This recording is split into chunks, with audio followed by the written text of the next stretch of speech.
Last episode, you may remember me saying, I just suck at NEX, so please drop some tips. So I decided to spend the next 25 hours of my in-game time farming 600 NEX with Necromancy to not only optimize the strategy as much as possible, but also boil it down to a consistent, reliable rotation for you to learn NEX with Necromancy yourself. And for you loot enjoyers, I held on to everything to show you how much loot I walked away with. I'm Rheyo, and welcome back to Nefarious Necromancer. The goal of today's episode is to teach you NEX with Necromancy and show you how much you can earn per hour and per kill on average. I've designed a rotation that works with not only the full best in slot tier 95 loadout, but also the tier 90 tank set with tier 90 dual wield weapons. I would have used tier 90 power armor if I had it, but if you can do this rotation in tank gear, then it will only be stronger in power gear. Useful unlocks for this encounter are double surge for extra mobility, disruption shield for an instant cast damage block, and Ritual of the Majorat for the plus 5% damage bonus from the Stone of Jas buff. Let's get into the loadouts. We'll start with the perk setups as they're virtually the same between both of my armor setups. For the chest piece, I have Biting 4 Undead Slayer and Relentless 5 Crackling 4. For the legs, they contain Impatient 4 and Devoted 4, as well as Invigorating 4 Mobile. Mobile is pretty important for quick cooldowns on Surge and Dive, so if anything, just bring a mobile switch. Preferably not Excalibur, as that will destroy your conjures when you equip the Excalibur. I also don't have Devoted on my tier 95 armor set, but you can't soul split the entire time, so that just doesn't have any effect here. My weapon perks are not best in slot on either set. My tier 90 set contains Precise 6 and Equilibrium 4 Ruthless 3, and my tier 95 set contains Aftershock 4 Precise 2 and Precise 6. The ideal setup for bossing would be Aftershock 4 Equilibrium 2 and Precise 6 Ruthless 1, but if anything, this guide shows that an imperfect setup can do just fine. Although, if you can swing the cost of best in slot perks, I'd highly recommend it. If you're enjoying the video so far, make sure to subscribe to the channel and like this video. It really helps with the video reach a ton, and I would genuinely appreciate it. Now, as we already know the two different armor sets and weapon loadouts, let's cover the pieces of gear that are shared between both setups. For the pocket slot, the ideal choice here in my opinion is the Scripture of Fool.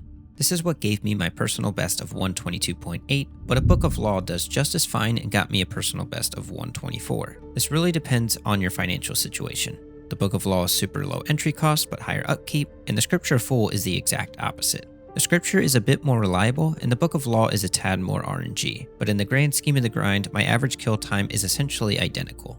If you have neither of those and want a cheap option with cheap upkeep, I'd recommend the Book of War. This has a chance to reduce your target's defense level by 5% plus 5 defense levels, and increase its affinity values by 5, lasting 15 seconds, and this all procs with a hit of 90% to 150% ability damage. The issue with this is that there are hard HP cutoffs for phases, and this is a target-based effect, meaning if this procs at the end of a phase on NEX, then it essentially goes to waste. The Scripture of Fool procs a buff on your character, so it sticks with you no matter which target you're attacking. The Book of Law hits multiple times simultaneously in an AoE, which either helps secure phases or does a ton of damage to Nex's minions if it procs on those. And these minions have a soft hit cap of 1000 health, so multiple hits are very important there. For your cape slot, you want to have the Necrozut cape. The base version or the hybrid version makes no difference as they have the same exact effect, but this will make your death skulls bounce 6 times instead of 4, which is very important for phase 1 of this strategy. For your necklace slot, you want the Essence of Finality with a tier 70 death guard slotted into it. If you're using the tier 90 main hand, then you don't need this special attack for your EOF, but if you're camping tier 95s, then you will. Whether you need the special attack or not, EOF is still the best to use, but if you don't have one, then I'd recommend the Reaper necklace for the accuracy buff. As for your ring, Ring of Death. Accuracy is important here, so Reaver's Ring will actually reduce your damage due to having a 5% accuracy reduction, which essentially reduces your base damage output by 5% due to the way that accuracy works with Necromancy. The Ring of Death also makes for a good backup if your Sign of Life is on cooldown. Despite its nerf in the past, it has saved me countless times during this grind, and one of those times ended up with his R8 bow. Majorat is the best aura to use for Necromancy as it's the only one that increases its damage output at the moment. If you struggle with Adrenaline, then you could consider the Inspiration aura. The amount of healing you get from Soul Split throughout the encounter would make the Vampirism aura redundant, so I don't necessarily recommend that. As for your familiar, since you're not 100% accurate at NEX, you should use the Ice Nihil, as this was reworked to be Necromancy's accuracy familiar. This essentially increases your base damage output by 5% due to Necromancy's accuracy mechanics. Moving on to the inventory, this is a fairly standard high-level PVM setup with some encounter-specific items. As you can see, we have food, Gothic's Rests, which Ceridome and Bruise are also fine, an Adrenaline Potion, Overload, Excalibur, Ancient Elven Ritual Shard, which is not needed, and any Prayer Potion. I'm just using the Blessed Flask because I'm extra, but in reality you only need about 1 dose of Prayer Potion, or 2 if you make a mistake. You'll also need Ectoplasm to summon your conjures, and a Luck Ring if you need that placebo effect like I do. But let's go over some of the other items. The first thing is Necromancy Runes. You want to use Darkness, which provides 20% dodge chance and lasts for 12 minutes. Nex and her minions can miss pretty often, which makes this pretty big for sustain. You can technically do this at a bank, but you will need these runes anyways for Deathmark, Life Transfer, and Greater Bone Shield. Deathmark instantly KOs your target when they fall below 20% HP, with a life points cap of 30,000. This makes Zaro's phase almost instant. As for Life Transfer, this is going to be needed for extending your conjures. This is required for both loadouts despite the conjure duration extension from the tier 95 armor set. And lastly, you will need enough runes for Greater Bone Shield usage. I don't bring a shield swap here personally, as I rarely need to use defensives, but it is helpful to have Resonance if you do get the Ice Prison, or if you are someone who doesn't have Disruption Shield unlocked. Now, if you do have Disruption Shield unlocked or choose to use Vengeance, then you need to bring the amount of runes or rune pouches you need to achieve that. You don't need to be on Ancients for this unless you use Smoke Cloud, which I personally don't do, so camping Lunars is fine. I didn't use Vengeance much myself, so if you don't have Disruption Shield, don't feel like using Vengeance, or don't use Smoke Cloud, then you can completely omit rune pouches or other normal runes. The big mention here is a clear-headed switch. You don't necessarily need this, but I do personally recommend it highly as it prevents you from getting dragged when fighting phase 1 and diving to Fumus. This can easily throw off your kill and delay your time by at least 10 seconds, so this simple switch is worth it. In the case that you do get an Ice Prison, having Vitality Potions highly increase your survivability of the typeless hit. Nex can hit up to 8,000 with this mechanic, and Vitality Potions can be used when stunned, so if Freedom is on cooldown or you didn't use Anticipate, this could save you. Vulnerability bombs increase your damage against affected targets by 10% for 1 minute. There are plenty of times where Nex phases are off by just a few hundred life points, and a vulnerability bomb would have secured the phase to avoid a specific mechanic. Missing a mechanic can easily delay your kill by 10 to 15 seconds depending on the phase, which has a major impact on kills per hour if you delay your kills consistently. So don't cut the costs, just use the bombs. Dominion Mines are useful for getting Glacies down quickly. I personally didn't use any of these in my PBs, but I'm also bad with timing mines at Nex, so this is up to you. Nex can also drop loads and loads and loads and loads of potions. She'll either drop 30 brews or 10 restores, or the opposite, and Note Paper allows you to collect all of them. These save a ton in supply costs, so don't miss out on them. Lastly, on the note of drops, Nex drops the Ancient Emblem for tier 80 defenders. If you need one of these, then I'd recommend bringing a tier 70 or higher defender for the drop chance. Even if you don't need a defender, then I'd still recommend this for Zaros components, because any extra emblems can disassemble into one guaranteed Zaros component. I didn't bring a defender at all during this grind, which I didn't notice until I was on my last hour of grinding, so rip. Now I'll do a voiceover of 2 clips, one with the full tier 95 setup and one with the full tier 90 setup. You may recognize the tier 95 clip from a video last week, but this time I'll be including the voiceover and including key notes to make sure of when executing this method. I'll be adding the same thing for the tier 90 version. Now a quick note before you do either of these methods, just don't forget to jump into the Glacier Cave to get the Stone of Jas buff for plus 5% damage output. Now there's a correction that I have to make, and that is the Conjured Putrid Zombie doesn't actually contribute anything to the fight, so you can omit summoning that. Once you're in position, make sure to summon your Ghost and your Skeleton Warrior, and then you just want to make sure that you precast 3 things correctly. Something to note with precasting is whenever Nex spawns, she will call out each minion by name. In between each minion callout is a single global cooldown, so if you line up a precast with when she's calling out a minion name, then it will line up perfectly to when it goes off cooldown and when she calls out the next minion name. Meaning, when she calls out Crew War and you use an ability, at the completion of that ability's global cooldown, then she will call out Glacies, meaning you can use another ability. So this will be really important for pre-phasing, and you'll see it in this clip here. So essentially, if you have your Ghost spawned, your Skeleton Warrior, you can instantly cast the Ghost command because that will last for the entirety of the Ghost lifespan. All you need to focus on is using Command, Skeleton Warrior, Anticipate, and Split Soul. The order of those will change depending on whether or not you'll have Clear-Headed. So if you have Clear-Headed, this is what your precast rotation will be. You don't have to cast anything on Fumus.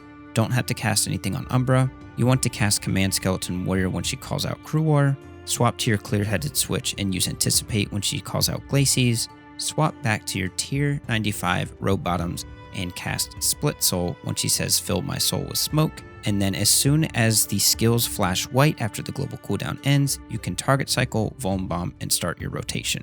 Now if you don't have the clear-headed switch, all you have to do is swap Anticipate and Split Soul in the precast order. Now at the beginning of phase 1, you target cycle Vuln Bomb and use Death Skulls, Bloat, Touch of Death, and then towards the end of Touch of Death, within that global cooldown, about halfway through that cooldown, you want to dive over to Fumus. Timing of this is very important. If you dive at the right point, right before the global cooldown finishes, you can dive over to Fumus, and you can instantly target cycle and use Bloat again. Another reason why you want to wait this long is because of Death Skulls. Whenever you zoom on over to Fumus, you will have one more hit of Death Skulls go off onto Fumus, which will help you burst down Fumus almost instantly. Once you teleport over to Fumus, you use Bloat, then you want to use Soul Sap and basics until Fumus is down. Right as Fumus is about to finish, you want to make sure you target cycle onto NEX, and I would personally recommend using a basic, that way you can get an extra hit splat onto NEX. Then during the transition, you can command your Skeleton Warrior. As soon as NEX is attackable, you want to use Touch of Death, Soul Sap, and basics, with your primary focus essentially just making sure that you use Touch of Death and Soul Sap so you can start building those Necrosis stacks and Soul stacks. After using a total of about 3 or 4 basics, Umbra should be attackable, so then you will target cycle onto Umbra. You will use Bloat, Soul Sap, Touch of Death, and just basics until Umbra is down. As Umbra is finishing, you can target cycle in basic onto NEX. I like to try and squeeze in an extra Soul Sap, so I should be at 4 Soul stacks at this point when I'm transitioning into Blood phase. While she's transitioning into Blood phase, I will wait for the global cooldown to finish. Then I will use Death Mark, Living Death and Adrenaline Potion, and Command Skeleton Warrior. Just as the cooldown of the Command Skeleton Warrior is finished, I will use the tier 95 special attack, Finger of Death, and I have changed this to be Touch of Death as opposed to a normal basic attack to help build more Necrosis stacks. At the end of that rotation, you want to dive and surge on over to Crew War. Depending on how many autos NEX has gotten onto you during Blood phase, you may want to just use basics against Crew War, or you might want to use Bloat. You want to be cautious of phasing Crew War too fast, because if you face Crew War before NEX chooses a blood sacrifice, then that means the first mechanic on Ice phase is going to be the Ice Prison, which will severely slow down your kill times. The goal is to skip the Ice Prison mechanic, so just be conscious of when you're phasing Crew War, because sometimes your minions can proc the phase before you are ready. In this clip, I ended up using Bloat because she only had one mechanic, and she also wasn't forcing melee distance, which makes it easier for her to queue the blood sacrifice mechanic earlier. After Bloat, I will use Touch of Death, Soul Sap, and this is where you want to make sure that you do Life Transfer. I personally like to Disruption Shield after Life Transfer because Life Transfer does a lot of damage, and Disruption Shield helps to prevent me from getting instantly KO'd. After Crew War is down, I will command Skeleton Warrior and target cycle onto NEX. I will swap to my clear-headed switch and use Anticipate. You don't necessarily need to use your clear-headed switch, as normal Anticipate should be okay. Then as NEX phases into Ice, I will start with Bloat, and this is where I'll use my Death Guard EOF special attack. This will typically phase NEX if you are at 12 Necrosis stacks or sometimes even 10, but if not, just use basics until she is phased. Just keep in mind that she only has about 3 autos until she does Ice Prison, so you want to be quick here. As soon as she is phased, you want to make sure that you surge all the way across through the middle of the platform so that you have to force NEX to run through the center of the arena. This will make it so she takes longer to get over to you at Glacies, which gives you more time to avoid the Ice Prison and down Glacies quickly. Before surging, if you have the ability to Q Split Soul and surge at the same time, this will only use 1 global cooldown for 2 casts, so this will save you a little bit of time. The ideal scenario would be to turn your character, cast Split Soul, Surge, and Bladed Dive into position. That way you got Split Soul, Dive, and Surge all into 1 single global cooldown. That way you can instantly target cycle and Bloat onto Glacies. In this clip, I failed to do that, but when it works out, you can almost instantly down Glacies. Another benefit of surging instantly to the other side of the platform is that your conjures will teleport with you. This is also true when you are teleporting to Crew War. When this happens, when you use Bloat in a basic or 2, your conjures will typically down Glacies in a matter of ticks. As soon as Glacies is down, make sure you target cycle onto NEX, because even if you are on global cooldown, your minions have a chance of phasing NEX instantly. As soon as you target cycle into NEX, use Command Skeleton Warrior, Bloat, and a 5-stack Volley of Souls, and she should be down. If not, just use one more basic to secure the kill. Now moving on into the tier 90 tank kill. This is going to start out almost the same exact way. The change here I made with the precast is that I use Split Soul, Clear-Headed Force Switch for Anticipate, and then I use Command Skeleton last. The reason why I use the Command Skeleton last is because your skeleton doesn't hit as high as it would with the tier 95 set, because you get a damage bonus of 7% per piece of tier 95 set worn, which is 35% more damage. So the damage value of the skeleton during phase 1 for the tier 90 tank set or even the tier 90 armor set is going to be a lot more valuable. So you want to make sure that you get more skeleton hits in the beginning of phase 1 than you would with the tier 95 set. As you can see, my phase 1 was the exact same rotation as it was for the tier 95 set. I didn't make any changes there, and Fumus was downed just as fast. As you can see here, I phased into phase 2 with using a basic. That way I started phase 2 with 154,000 as opposed to 160,000. I did the same rotation. I conjured the Skeleton Warrior, I did Sap Soul, and then I went into a normal basic, and then I used Touch of Death on the minion, and I got lucky with a Book of Law proc. Now, I had to use Life Transfer here because without the tier 95 set, my conjures don't last nearly as long, so I wanted to make sure that I used this earlier so that they were still alive during Crew War. I also didn't start this with 100% Adrenaline, so instead of doing Living Death into Command Skeleton Warrior, I did Command Skeleton Warrior, Adrenaline Potion, and then Living Death. Since I don't have the tier 95 Omni Guard, instead of using a special attack, I used a 3-soul Volley of Souls into a Touch of Death, and then a basic. At this point, I surged right on over to Crew War, used Bloat, Touch of Death, and Soul Sap. Towards the end of Crew War, I commanded my Skeleton Warrior, swapped to my Clear-Headed Force Switch for Anticipate, and phase NEX. For Ice Phase in this case, I ended up using a basic attack to get myself to 12 Necrosis stacks, followed by Bloat, and a tier 90 Death Guard weapon special. At about 43,000 HP left on NEX, I decided to surge across because my conjures could finish the rest of that HP. Then I Split Soul, Bloat, Soul Sap, Touch of Death, and basic until Glacies is down. As soon as Glacies is down, I target cycle onto NEX, command my Skeleton Warrior, Bloat, Touch of Death, 3-soul Volley, basic, Death Skulls, and I essentially just improvise until NEX is all the way down.